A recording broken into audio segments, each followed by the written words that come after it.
We confer an honorary Doctor of Public Service degree to Lonnie Lynn, known as Common. Common is an Academy Award, Golden Globe, Emmy, and Grammy-winning artist, actor, and producer. He is also a dedicated community activist, a voice of inclusion and empowerment. He is the founder of the Common Ground Foundation, a nonprofit organization that seeks to empower underprivileged urban youth to become strong and productive citizens.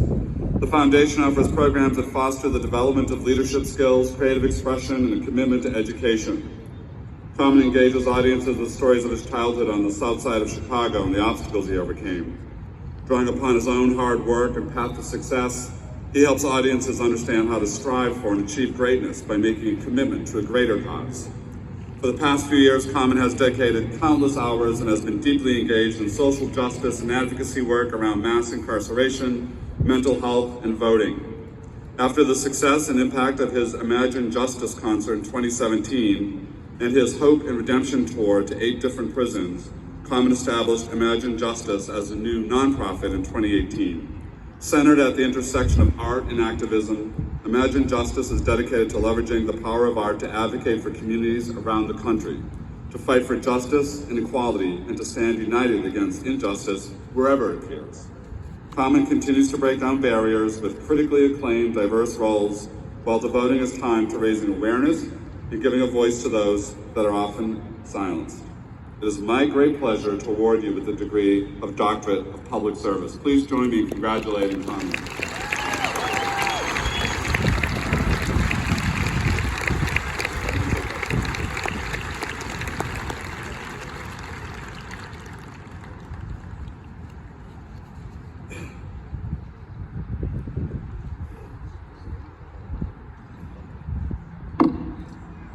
Blessings and peace to everyone here, to the graduates of 2020 and 2021, Southern New Hampshire University, I say congratulations.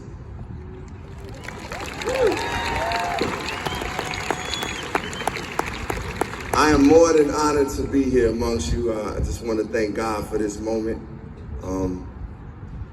Though you may be a distance from me physically, I feel very close to you all as I got to walk in with President Paul. I got to greet some of you, and to see the light in your eyes gave me light, and to see the inspiration and the achievement that you all have reached at this point in time gave me inspiration. So I just want to say thank you for that.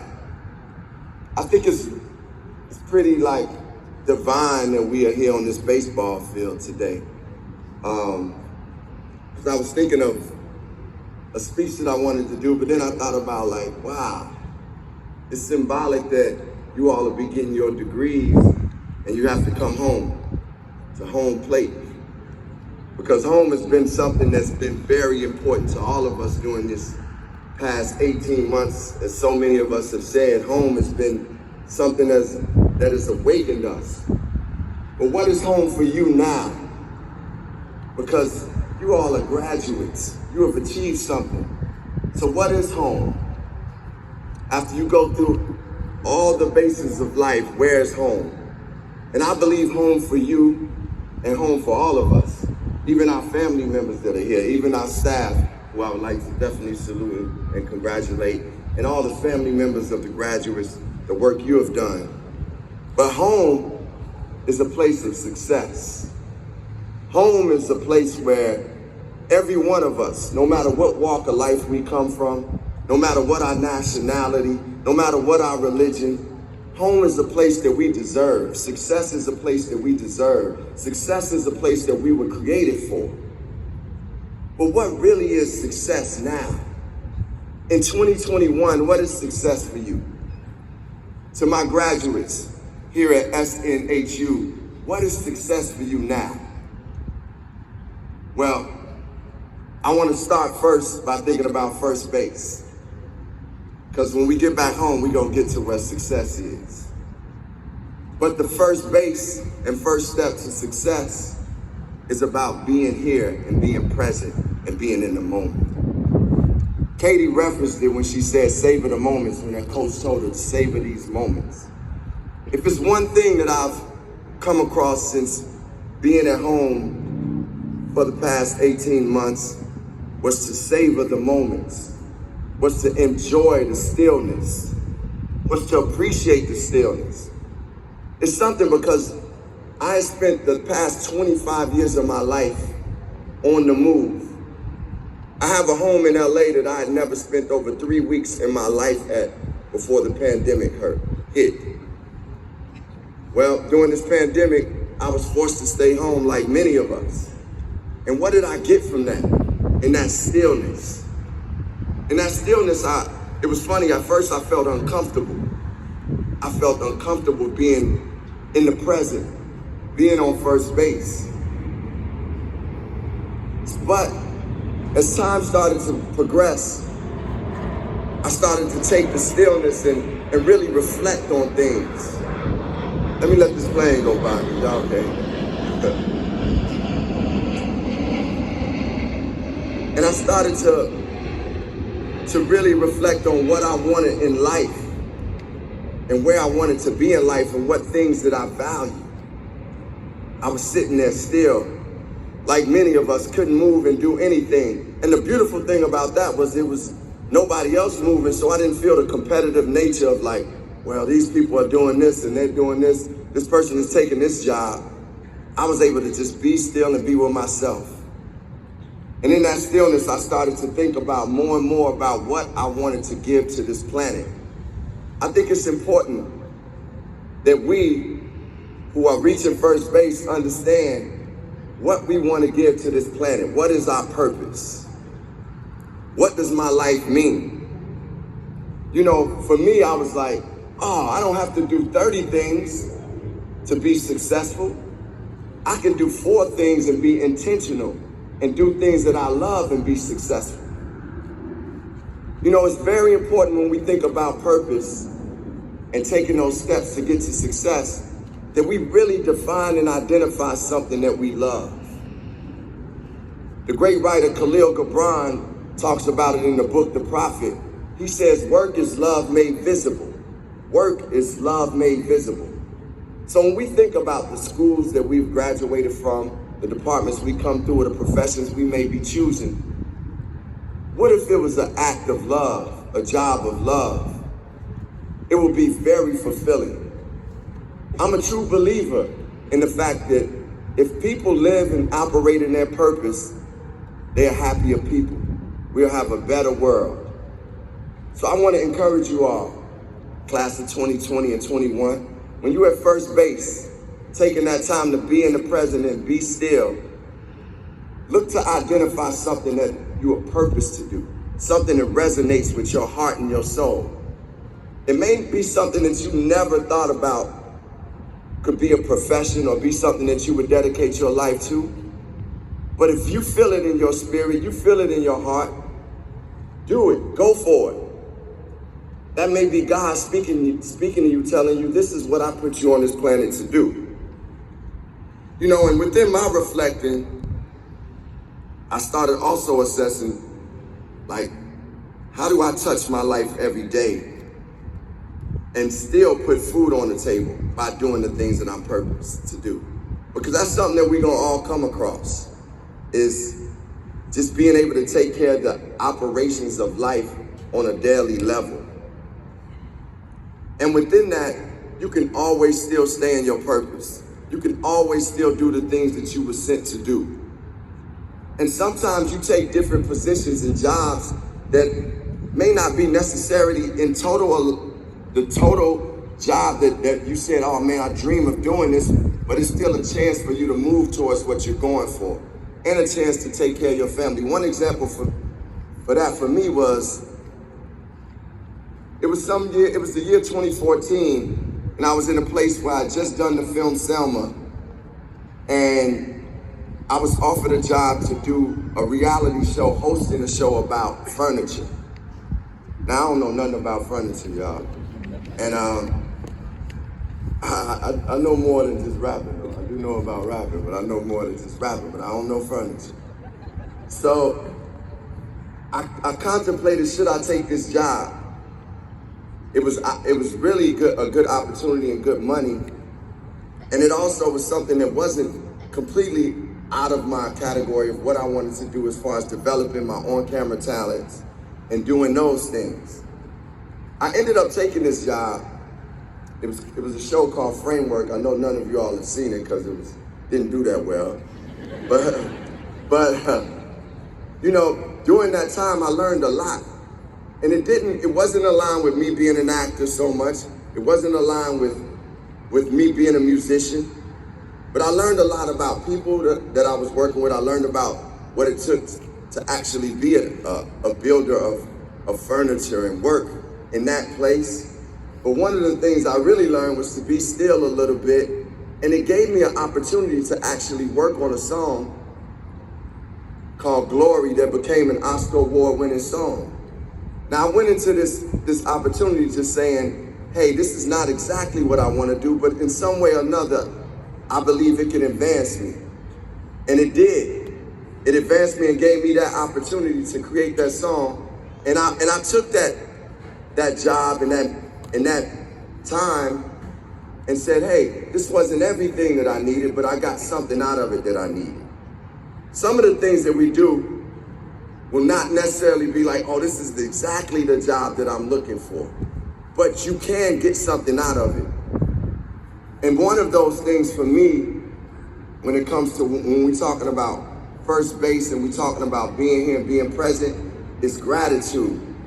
If we even start with being still and being present and where we are, gratitude is one of the first things that we can apply to that.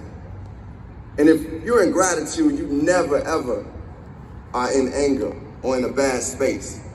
Have you ever been like grateful for something or just said thank you and really been angry about a situation? Gratitude is so powerful. And I want to encourage us every day to wake up with gratitude on our mind. Thanking God for the day, thanking God for the breath of life. Actually even thanking yourself for what life is and what you will accomplish for the day. But that's just the first base, y'all. First base is being present, being in the moment, and appreciating that moment, and taking that purpose and moving forward. Now, I have to say some of the times when you, another incident or a situation that may come about when you're in pursuit of going to second base is some things that you're purposed to do, you will be offered opportunities that are not in alignment with what you want to do. For me, it happens many times, and it happened early on in my career. I was this musician and things were thriving, and I was offered a job or a commercial to do with Coca-Cola, the brand Coca-Cola.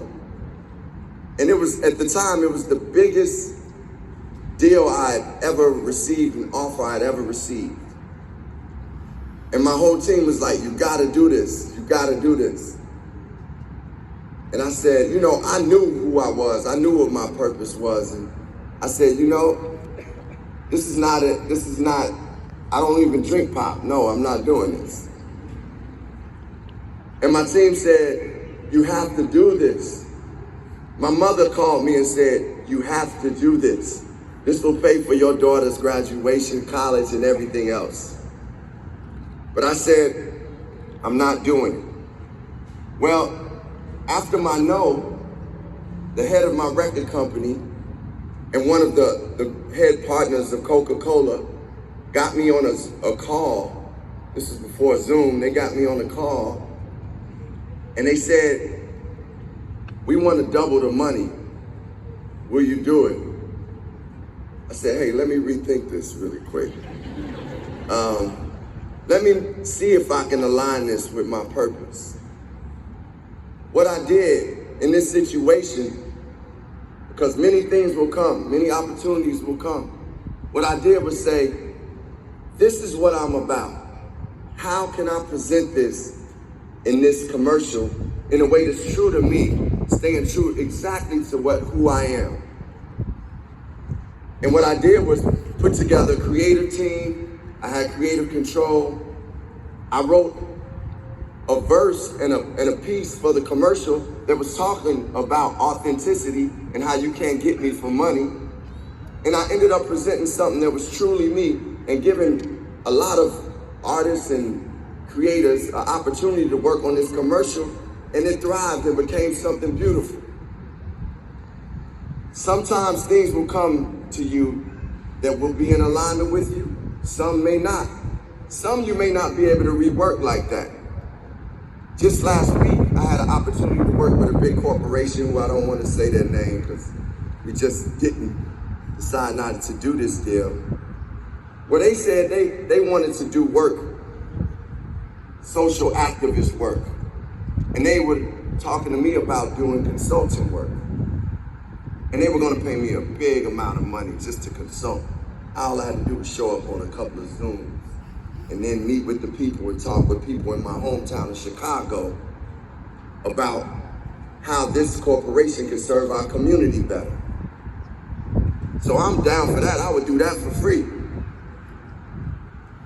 But when it came down to the crux of what we were doing with this deal, this corporation truly didn't want to show the full spectrum of what was going on in the communities and didn't want to show their dynamic in the communities. Basically, they wanted to keep themselves looking squeaky clean and didn't want the people to truly express how they felt about the corporation.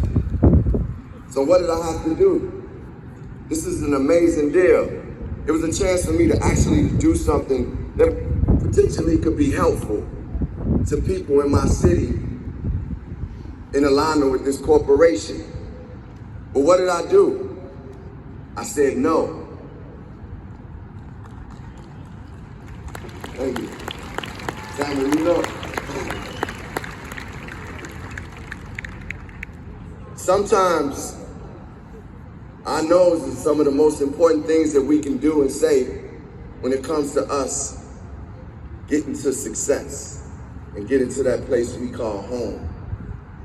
Well, the thing about second base is so ironic and so different is that even when you're being present and you know your purpose, you still may go through a point, which is second base, where it doesn't feel so good.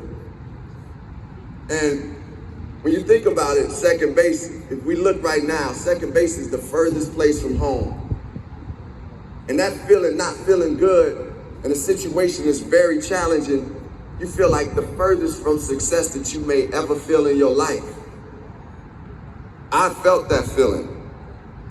But what's important about us recognizing what second base is and that feeling of not feeling good is that it's necessary to feel it. And we have to experience it to actually get to where we want to get to. You know, a quote from Thich Nhat Hanh from the book Being Peace says, "I would not look upon anger as something foreign to me that I have to fight. I have to deal with my anger with care, with love, with tenderness, and with non-violence." You know, there will be times where we will be at second base feeling so strange and feeling so hurt and so confused. I felt that in my life so many times. I felt that in my life weeks ago. I felt that in my life really learned how to deal with that at a time in my life where I was going through a situation where I really felt like I didn't know who I was and I didn't believe in myself. And that came about because of a breakup I had that was really a tough breakup in my life. A relationship that I thought I believed I was it was the relationship of a lifetime. It was like with a soulmate, someone who I knew was meant for me. And the relationship ended, and it ended hard and tough. But I found out some things about myself during that time. I found out that I was afraid to actually wear my greatness. I was afraid to actually let my light shine when I was amongst people who were great. Second base can be really challenging when things don't feel good. But you know what I did at second base? I started sitting in the emotions and dealing with the emotions and figuring out ways to heal these emotions and come out of this place. For me, one of the greatest ways I was able to come out of this dark place and this heavy place was my spirituality. You heard me talk a lot about my belief in God, and it's something that I won't waver with or I won't censor. I go to many places and they say, oh, you can't mention God, you can't talk about God. But I do, no matter what they say, because I know that that's the reason I'm here. That's the reason we're here. And the God that exists in all mankind is here amongst us. Well, my second base started with me building my relationship and spirituality. And then it started to build more into a place of meditation, where I started learning techniques and resources to center myself.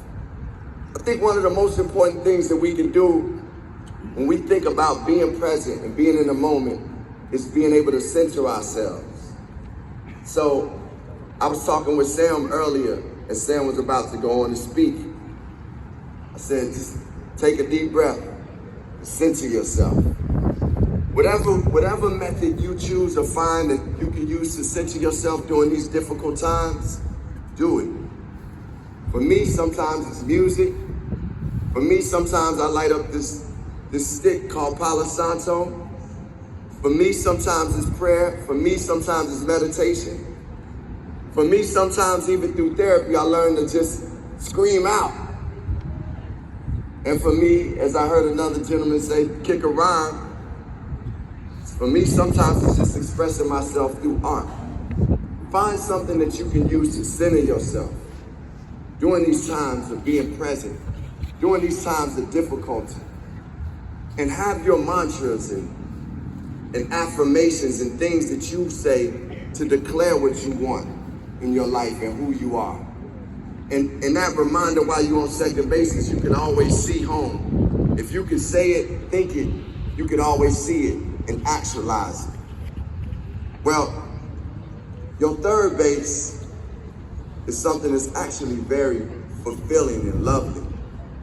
Your third base is service. And service is so important to us becoming successful.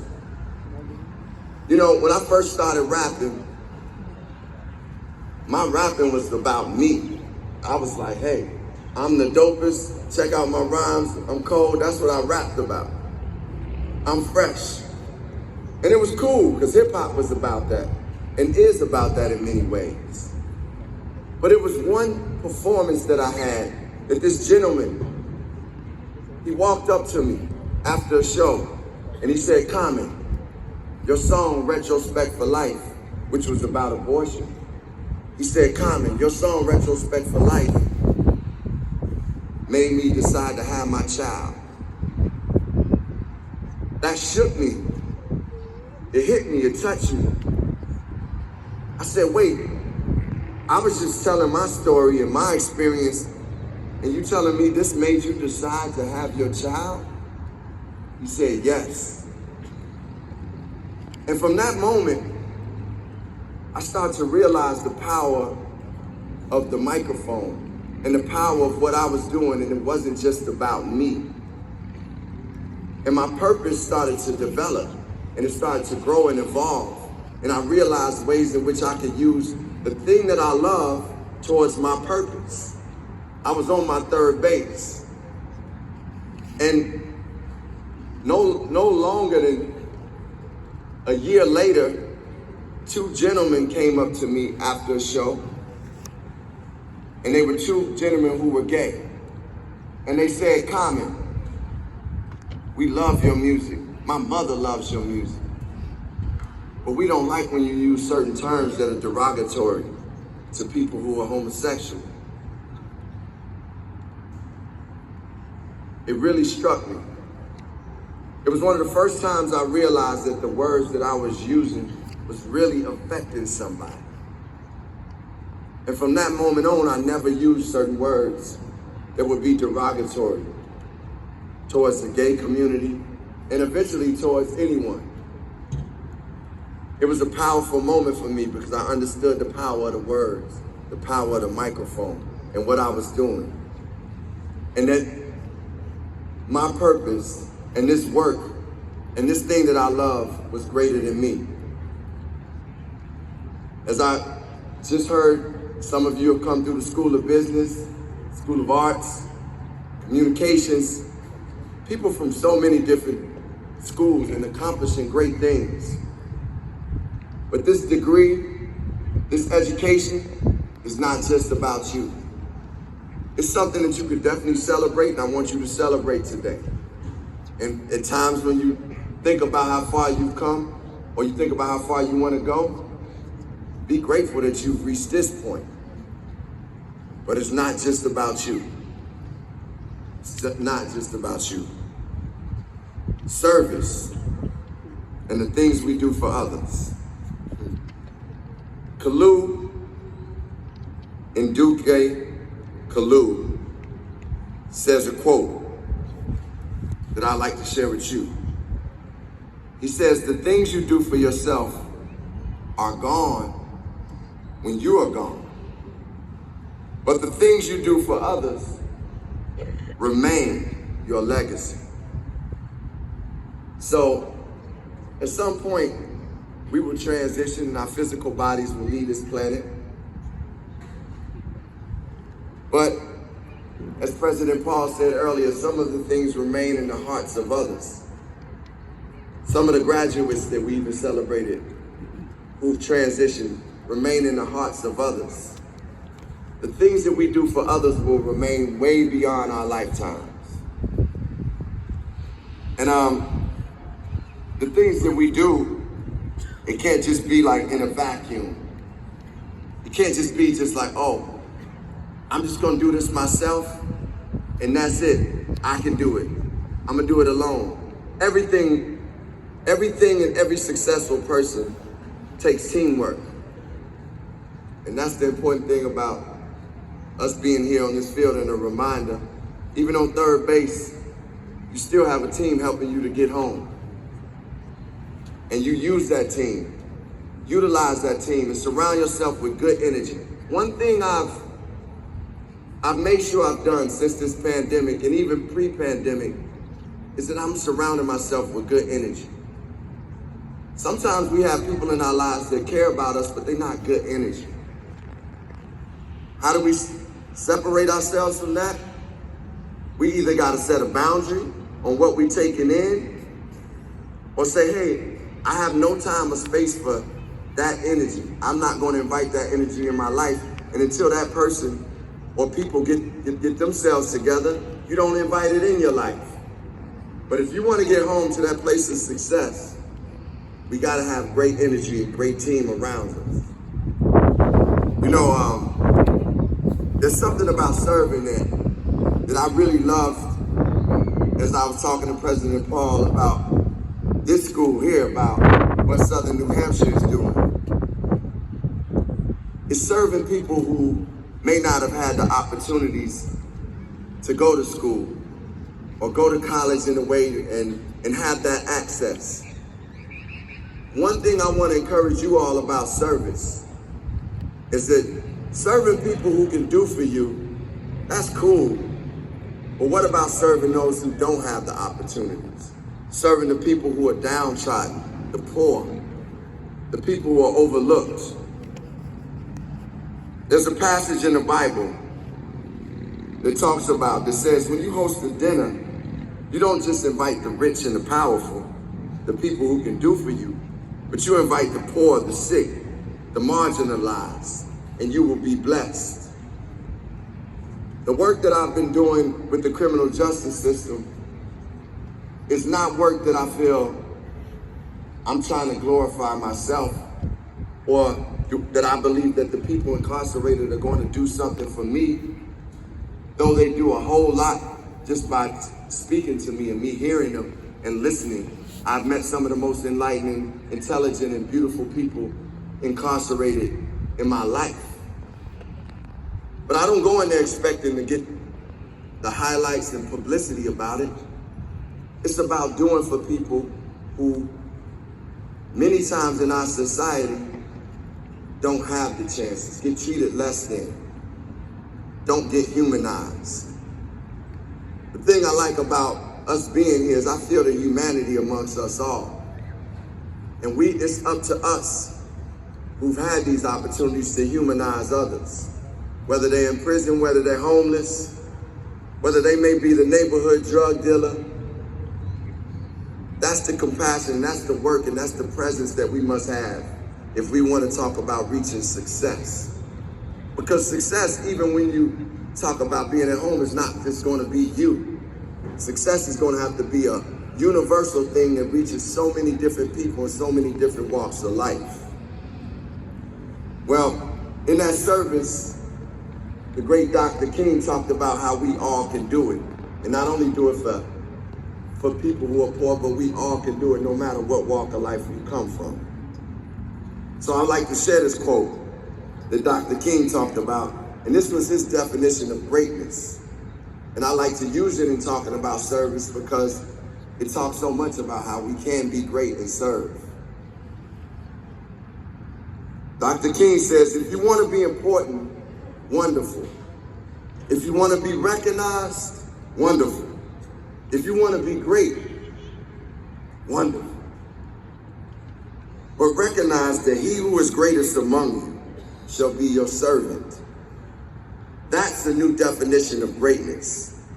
And this morning, or this afternoon, Dr. King said this morning, the thing that I like about it is by giving that definition of greatness, it means that everybody can be great because everybody can serve. You don't have to have a college degree to serve, though obviously you all got your degrees. You don't have to make your subject and verb agree to serve. You don't have to know about Plato and Aristotle to serve. You don't have to know Einstein's theory of relativity to serve. You don't have to know the second theory of thermodynamics and physics to serve. You only need a heart full of grace, a soul generated by love, and you can be that servant. So, as I said, you all have the college degrees, but this applies to you. We all have that opportunity to be great. We all have the power to help someone. We all can continue to redefine greatness and strive for success and achievement that is beyond our present moment.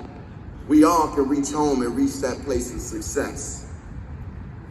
And I want to commend you, celebrate you for your hard work and commitment towards your dreams and reaching that place of home, and you already have reached the place of success. And I'm really honored to be able to celebrate your achievements. And in celebrating your success and celebrating the now, being able to celebrate your victories affirms that you actually do believe you can reach the next level. So in celebrating you being home, I came with a new definition of what success is and home is. And that is identifying and pursuing one's purpose with love. And with that love, in each moment, being present, regardless of the results. And in this process of giving your best and attaining your goals, you will bless others with the gift that is greater than you. I wish you all success as you reach home. And I thank you all for allowing me to be here. God bless. Congratulations.